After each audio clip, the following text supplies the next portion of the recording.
What's up, everybody? I am Ryan Rowley, and I am here for another Live Tuesday. And what I do is on this channel, I teach veterans about their benefits so we can worry a little bit less and get screwed over at least one less time. All right. So, without further ado, News Tuesdays is every Tuesday at 7 p.m. Okay. Now, I have missed a few News Tuesdays only because I'm a brand new dad and my schedule has been hectic for these first 2 months. All right. So, let's get into it, y'all. All right. So, the Legion submits testimony on 10 veteran related bills. So, here's the sit rep. The American Legion rolled into Congress and dropped testimony on 10 different veteran related bills. So, what are they fighting for? Three big buckets: access to VA healthcare, with translation, making sure we can actually get appointments without waiting um, until the geological era. Okay, so first off, education opportunities. Think GI Bill tweaks, training programs, and helping vets transition from boots to civilian jobs without losing benefits in the shuffle. Honoring fallen service members, bills around memorials, benefits for surviving families, and making sure sacrifices don't get lost in bureaucracy. Bottom line, the Legion isn't just waving flags at parades. They're in the trenches trying to make sure these laws work better for us.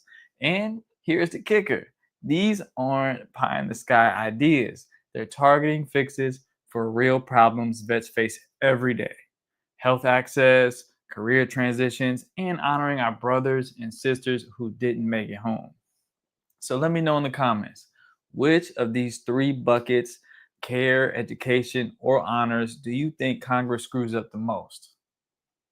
Also, whenever I cover an article or a piece of news, I'm always going to submit the link in the description of the video, or I'll post it in the comments and just pin it to the top. Okay.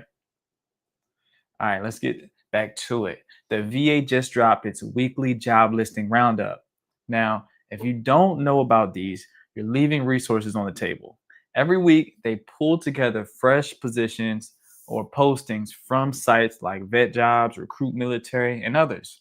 Think of it like a cheat sheet, a one-stop list for companies that actually want to hire veterans.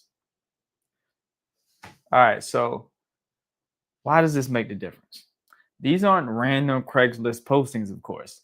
They're curated for employers who value exactly what you bring from service. I'm talking leadership, problem solving, reliability, and the obvious one, discipline.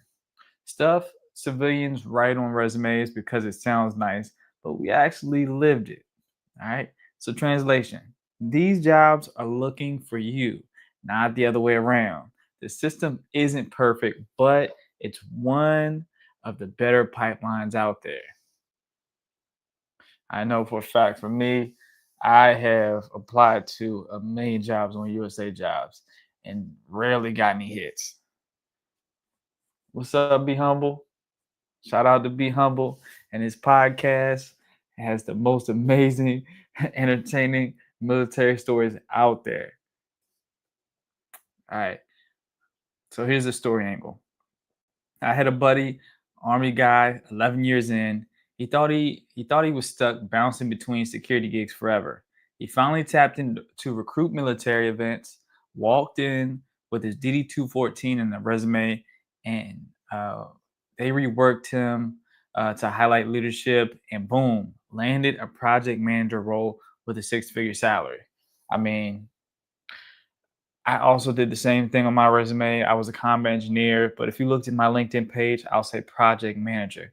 Because you know what? Combat engineer does not equate to much in the civilian field. All right. But anyway, here's the kicker. That company had posted the job on the VA Roundup list that same week. Right? Right place, right network, right focus. So yeah, shout out to that guy. All right, so what vets usually miss? Here's the trap most of us fall into: we undersell our skills. You think, I just I was just a squad leader, or I only worked logistics. In reality, you managed people, you solved supply chain crisis, juggled $1 million equipment, and did it all under stress, all under stress civilians can imagine. So the job roundup is built for companies that get that translation, but you still need to present it in the right way. So make sure you check out those free resources out there. Like when Recruit Military, they offer free resume help or even interview training. Also, as I always say, go through your Department of Labor. Every state has one, but they usually have different names. They're not all labeled or named the Department of Labor. So yeah, I know the one in Maryland is American Job Centers. In DC, as you know, I'm in the DMV area. In DC, it is DOES or Department of Employment Services, and then Virginia is the Virginia Employment Commission, the VEC. All right. So here are some action tips. So here's what you do if you're serious about using this weekly list. Number one, check it weekly. It updates every Monday, so make it part of your routine. Tailor your resume. Translate your MOS into civilian language. Use free resume workshops. A lot of VSOs and state programs offer them. Okay. Also, play with Chat GPT, y'all. Play with Claude AI. Play with all of those language-based learning models. Okay. All right, number three, network at recruit military events. Jobs posted online are fine, but shaking hands gets you farther. And make sure you network. Number four, follow up. If you apply, email, or call, civilians ghost each other. Veterans who follow up get noticed. These aren't miracles, these are habits that stack. So let me know in the comments what's the biggest frustration you've had during while trying to land your job after service? Is it the resume gap, the degree requirements, or just trying to explain what you did without watching the recruiter's eyes glaze over? For me, I don't have a degree. I started going to school after I got out, but it didn't work for me. And you know what? I kept it pushing because I found out that in the IT field, you could just get certifications. You don't necessarily need a degree. Now, I have been turned down jobs though because I didn't have a degree. If I have to talk directly to HR to get hired, um, just as a disclaimer. All right, next up, the VA rolled out a new policy that limits how you can actually use your GI Bill. And now the American Council on Education, plus 18 other higher ed heavyweights, are fighting back in court. They filed an amicus brief saying, nope, this rule unfairly slams the door on veterans and their families. Now, if you're a lawyer or have a law background, do not hold me against these mispronunciations, okay? It's bad. It's bad. Translation, they're trying to block limits that shrink what your GI Bill covers. Fewer options, tighter restrictions, and less flexibility for us. So, what the policy does, the VA wants to put caps on how GI Bill benefits can be used at certain schools and programs. Think fewer online schools, stricter approval processes, and hoops to jump through if your school isn't on their preferred list. So, on paper, it's about accountability and making sure schools don't scam veterans. In reality, it cuts off legit opportunities, especially for non traditional students. Vets with families, vets working full time, vets who need flexible programs. Sound familiar? I mean, and it does seem like it's kind of a hard process to get approved by the VA if you aren't a traditional school, as you know, with the different types of or a different array of trainings available to us now. Like you have certain programs like I'm in a cybersecurity program right now that helps you level up in the cybersecurity field in a certain niche. But the VA doesn't cover that because it's a lot more hoops they have to jump through. since they're not a traditional school, right? But it would have been fantastic if they did cover it because it did cost a pretty penny. All right, so why higher ed groups care? Now, you might wonder, why do universities care? It's simple: money and mission. Veterans bring federal dollars with them, but also credibility and diversity to campuses. ACE and these 18 groups argue that these new limits don't just punish shady schools, they punish veterans who need options. Imagine telling a 35-year-old single parent vet that their school of choice doesn't qualify anymore. That's not protecting vets, that's blocking them. There is one school I went to, it was a trade school, a IT trade school, and they stopped being VA accredited after a while. I'm not sure what happened, but one of the things I do remember is that they were telling me that I was going to receive my full um, amount of BH, but I never got it. I would get like half. So that wasn't fun, but it is what it is. I still got what I needed out of that training. Impact on veterans. So here's where it gets real. Let's say you want to study cybersecurity online because you've got two kids and a day job. Under these limits, your program might not be eligible. Or maybe your spouse is using your transferred benefits to finish her degree at a private college. And guess what? That school might get cut out too. Now, this isn't hypothetical. Vets are already reporting denied coverage for programs they were banking on. And once you burn GI Bill months, you don't get a do over. And also, quick tip: if you want to use your VRNE benefits, you have to make sure you have at least 1 month left of your GI Bill. Okay? Keep that in mind. All right, so here's a real talk example. I know a Navy vet, James. He started an online business degree to transition into finance. Under the new policy, his program was flagged. He had to scramble, switch schools, and lost credits. That's months of benefits wasted and thousands in debt he shouldn't have. Now, that's the kind of nonsense ACE is trying to say no to. Veterans already deal with enough paperwork minds. We don't need the VA making the battlefield smaller. All right, so this isn't just about tuition. Education is the bridge between military life and civilian success. When you limit where vets can study, you limit what jobs you can get. So, I mean, like what careers they can build and what stability their families have. Now,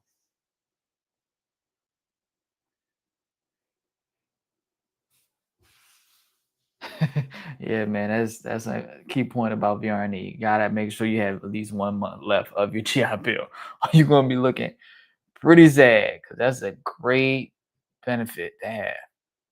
Okay, so let's be clear. Not every vet is 19, fresh out of boot camp. Most of us use benefits later on in life with families, mortgages, and careers to juggle. Flexibility isn't optional, it's survival. So here are some action tips. Number one, check your program now. Make sure your school and degree are still approved under the VA's list. Number two, talk to your school's veterans office. They often know more than VA reps. And honestly, I wouldn't recommend going to a school if they don't have a veterans office. Some don't. Some don't have a veteran cohort where you can go and you can study and you have people that can talk to that have experience at that school that are on staff that actually know what's going on. Keep that in mind, y'all. Number three, track this lawsuit. If ACE and the colleges win, these limits might get blocked. All right, so number four, document everything. Always document everything. And always keep those documents, people. If your program gets denied, appeal immediately. Don't take the first no. Never take the first no. And share your story. Lawmakers listen faster when they hear from real veterans losing benefits because they can identify. Come on now. You're not just another statistic on paper. All right, so next up, in Laredo, Texas, they just held the Trail of Hope 5K challenge. Now, this sounds like a fun run, right? But the mission was way bigger, raising awareness about veteran suicide rates. And also, this is what the thumbnail was based on. Here is the tagline of the event: Remembering 17, supporting the many. Why 17? Because on average, 17.6 veterans pass away by suicide every single day. And that's like wiping out an entire squad daily. Let that sink in. So this wasn't So this wasn't just a race. It was a 5K run, a family fair, and a full-on community event. You had vets, families, local leaders, mental health providers, all coming together in one place.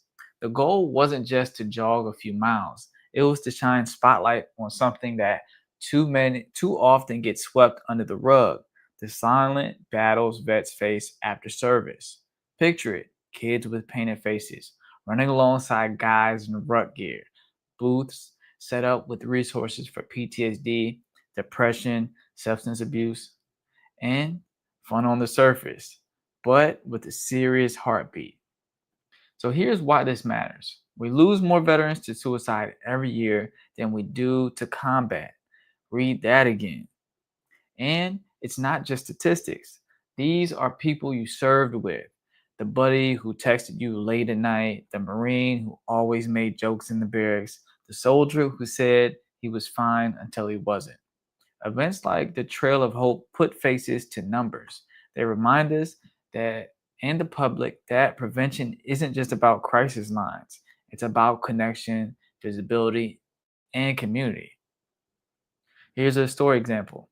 I talked to a vet who did a similar event last year.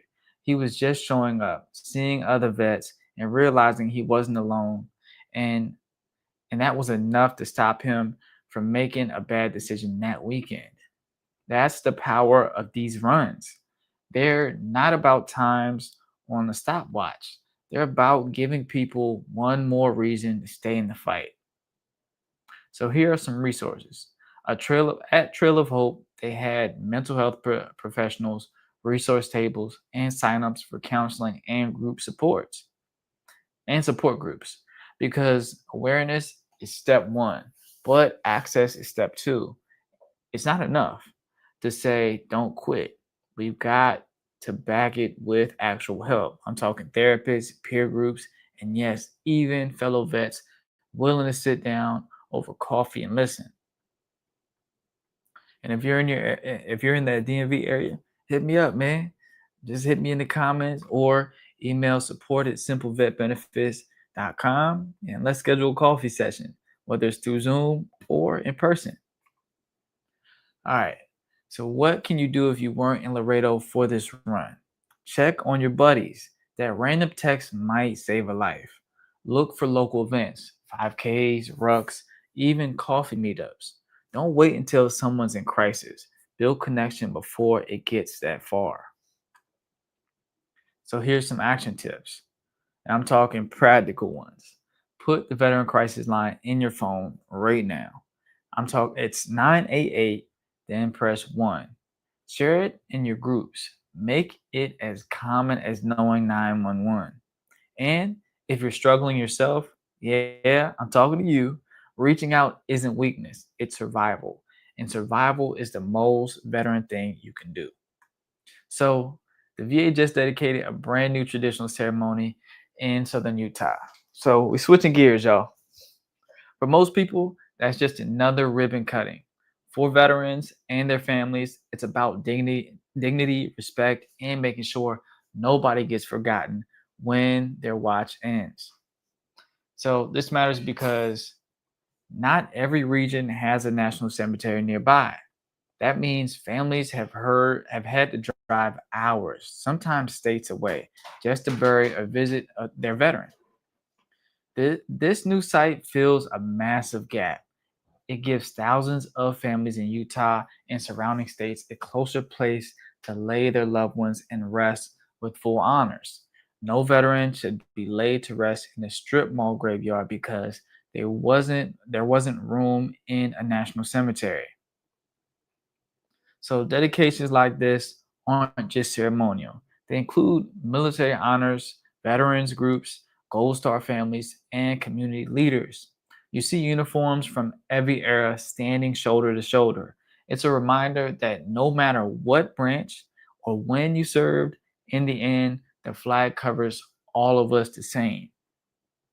As of 2025, the VA manages over 155 national cemeteries across the county or the country, but demand is rising fast. The veteran population may be shrinking overall, but the number of older vets, I'm talking Vietnam, Korea, and soon Gulf War, is growing. That means we need more cemeteries, more capacity, and more planning. Southern Utah is part of that bigger push to make sure promises made are promises kept. I didn't even know that there was national cemeteries all over. I just thought it was just Arlington, which is interesting. So here's a personal reflection. I'll be real with you. We don't like to talk about the end, but for a lot of vets, knowing their family won't have to fight for a dignified burial is peace of mind. I had a buddy who passed away a few years ago. His family drove 6 hours for every visit because the closest national cemetery was full. That shouldn't happen. And this dedication means fewer families will have to make that kind of trip. So here's what families should know. Here's the deal. Any veteran with and other than dishonorable discharge plus spouses and dependent children may be eligible for burial in a national cemetery free of charge. That includes a gravesite, opening and closing of the grave, perpetual care, and a headstone or maker or marker, a burial flag, and military honors. That's not charity, that's earned. And also, if you do have a dishonorable discharge, that's okay. There are ways you can get that reversed, and check out my channel for that video, okay? Because that's something extremely important because you don't want to get blocked for your benefits just because of some crap that happened while you were serving. Here's an action tip. Don't wait until it's too late. Every veteran should sit down with their family and pre-register through the VA's National Cemetery Scheduling Office. It saves headaches, paperwork, and heartache when the time comes. It's uncomfortable, but it's one of the most important conversations you'll ever have with your family. Because y'all, burials are super expensive. All right, very easily they can rise up in cost. You might think you get a flat fee, but that's not the case. All right, so next up, DoD cultural observances ban. First up, Pentagon under a new policy from Secretary Hegseth, the military is no longer officially recognizing cultural or identity months. That means no government resources for things like Hispanic Heritage Month, Pride Month, Asian American Pacific Islander Month, the whole list.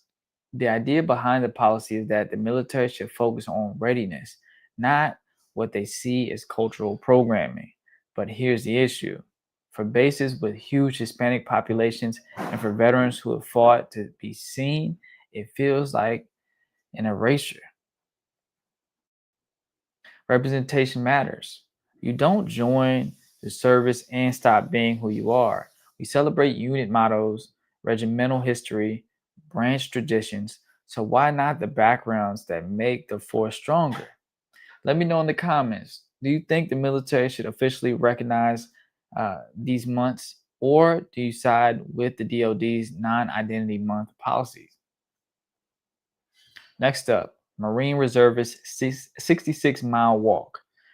So one Marine is showing what commitment looks like outside the uniform. A Suffolk County lawmaker, also a Marine reservist, is walking 26 hours straight, covering 66 miles to raise awareness for veteran suicide. Why? Because September 22nd is National Military and Veteran Suicide Awareness Day. And on average, we lose 17 vets per day, as I mentioned earlier. He's calling his effort a reminder that we don't quit on our brothers and sisters. Think about it. 26 hours on your feet, pushing through pain, all to shine a spotlight on a crisis that too many people ignore until it hits home. Now, I'm not going to go too far into this because we already kind of covered something similar, but I always appreciate how these events transpire, and I always appreciate how they raise awareness to this type of stuff. All right, next up, the VA extends community care authorizations.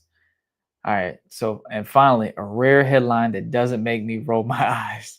The VA is extending community care authorizations to 1 year for 30 types of services.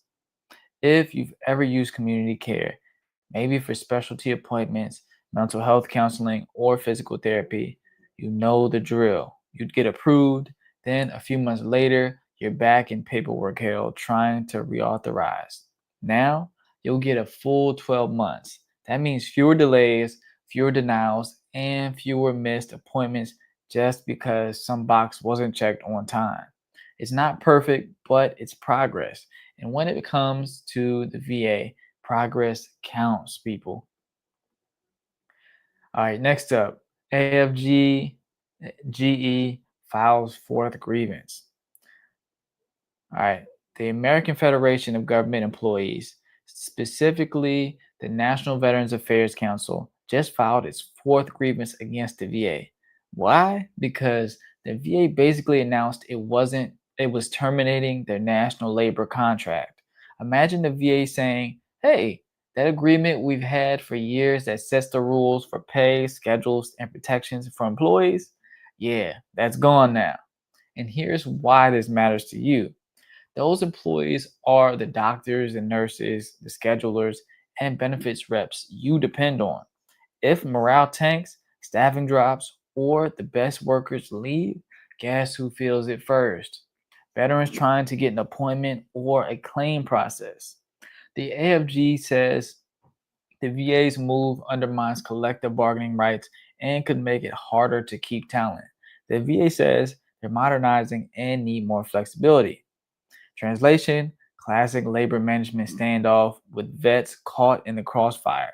Let me know in the comments, do you think stronger unions for VA employees help veterans or just slow things down? And with these these secretaries of these departments or leadership in these government agencies getting rid of unions, that's been agency wide. That's been government wide. Like even my agency. Um, it almost feels like they're just trying to make it easier to get rid of us. All right. Next up, Senate hearing on spinal cord injuries. All right. So the Senate VA committee is holding a hearing on September 17th. And it's called Strengthening Services for Veterans with Spinal Cord Injury and Disorder. Now, spinal cord injuries might sound niche, but here's the reality. Thousands of vets live with these conditions, and the care is complex. We're talking mobility support, pressure sore prevention, um, specialized rehab, adaptive technology, and long term caregiver support. Advocates have been saying for years that VA facilities are uneven. Some have world class spinal cord injury centers, others leave vets waiting for months or traveling states away for care. Now, this hearing is supposed to spotlight those gaps and maybe, just maybe, force the VA to put more resources into consistent quality spinal cord care. Because right now, your zip code can decide your level of treatment, and that's not acceptable. I had a buddy from Iraq who ended up in a chair after an accident statewide. His nearest VA didn't have the right specialist, so he had to drive 4 hours for appointments, 4 hours each way every time. That's not sustainable, and that's exactly what Congress needs to fix. Manage your medications on My Healthy Vet. All right, so switching gears again. So here's a quick question. How many of you have started or have stared at that orange pill bottle and thought, wait, when am I supposed to take this one? Yeah, I've been there. The VA finally did something right and updated My Healthy Vet to make managing your medications a whole lot easier. And today, I'm breaking it down for you. So, feature one, refill and track. All right, so no more calling a hotline and wasting and waiting on hold like it's 1999. You can log in, see all your active prescriptions, and hit the refill button. Done. Plus, you can track when were shipped. That's huge. So no more wondering if your blood pressure pills are stuck in the VA mail vortex. I know that's a crazy feeling. Next up, feature two, prescription history. Second, you've got access to your full prescription history. And this matters because when a new doctor asks what meds you're on, you don't have to dig through a shoebox of half empty bottles. You can just pull it out up on your phone or print it out. Easy. Feature three, secure messaging. So if something's off, side effects, wrong dosage, or just ran out sooner than expected, you can message your care team directly through the site. No more calling the main VA number and praying someone calls you back before Christmas. Feature 4, renewal reminders. They've also built in reminders. So instead of missing a refill and playing catch up, you'll get a heads up when it's time to reorder. Think of it like Amazon Prime, but for keeping you alive. Feature 5, family and caregiver access. So, um, and here's one that vets don't talk about enough. You can set up access for caregivers or family members. That means if your spouse, your kid, or caretaker helps manage your meds, they can log in and make sure you're squared away. So no more miscommunication or missed refills. Now, I think these these changes are, I mean, they're well overdue, but I'm just glad they're happening. Um, this is great news. Lastly, scams targeting veterans. So, this is what you need to know: overpayment scams. Scammers call, text, or send letters pretending to be from the VA. They'll tell you that you owe a big debt and demand you pay immediately by wire transfer, gift cards, or even crypto. Here's the truth: VA will never demand immediate payment in full. They offer flexible payment plans, and all legit communication comes from the VA's Debt Management Center. If you're unsure, call the VA at 1 800 827 1000 or the DMC at 1 800 827 0648.